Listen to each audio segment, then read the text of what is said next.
মুক্তিযোদ্ধার সন্তান নাতিপুতিরা কেউ মেধাবী না, যত রাজাকারের বাচ্চারা নাতিপুতি হলো মেধাবী, তাই না?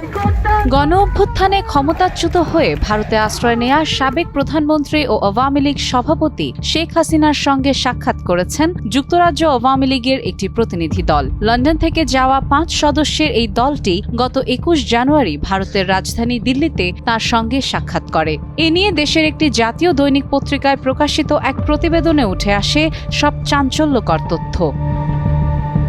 প্রতিনিধি দলে ছিলেন যুক্তরাজ্য আওয়ামী লীগের সভাপতি জালাল উদ্দিন, সাধারণ সম্পাদক সৈয়দ সাজিদুর রহমান ফারুক, যুগ্ম সাধারণ সম্পাদক ও সিলেট সিটি কর্পোরেশনের সাবেক মেয়র আনোয়ারুজ্জামান চৌধুরী, সাংগঠনিক সম্পাদক আহাদ চৌধুরী এবং যুক্তরাজ্য যুবলীগের যুগ্ম সাধারণ সম্পাদক জামাল খান। ভারতে এক সপ্তাহের সফর শেষে তারা 26 জানুয়ারি লন্ডনে ফিরে যান।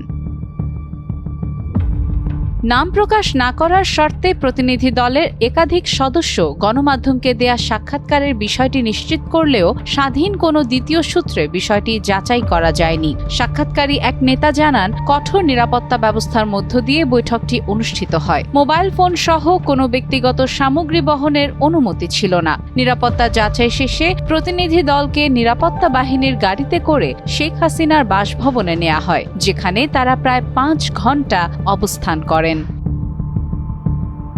ওই নেতা জানান, শেখ হাসিনাকে আত্মবিশ্বাসী ও সুস্থ মনে হয়েছে। ভারত সরকার তাঁকে দিল্লিতে বহুস্তর নিরাপত্তা বেষ্টিত একটি সুসজ্জিত বাসভবনে মর্যাদার সঙ্গে রেখেছে বলেও দাবি করা হয়। তার ছোট বোন শেখ রেহানা নিয়মিতভাবে লন্ডন থেকে দিল্লিতে গিয়ে তার সঙ্গে সময় কাটান। 2024 সালের 5 আগস্ট দেশ ত্যাগের পর শেখ হাসিনা প্রকাশ্যে আর দেখা দেননি। এদিকে গণ অভ্যুত্থান দমনে সংঘটিত মানবতাবিরোধী অপরাধের অভিযোগে তার বিরুদ্ধে আন্তর্জাতিক অপরাধ ট্রাইব্যুনালে বিচার চলছে। তাকে প্রত্যর্পণের জন্য ভারতের কাছে একাধিকবার অনুরোধ জানালেও এখনও কোনো স্পষ্ট অবস্থান জানায়নি ভারত সরকার। সাদিয়া ইসলাম, টাইমস টুডে।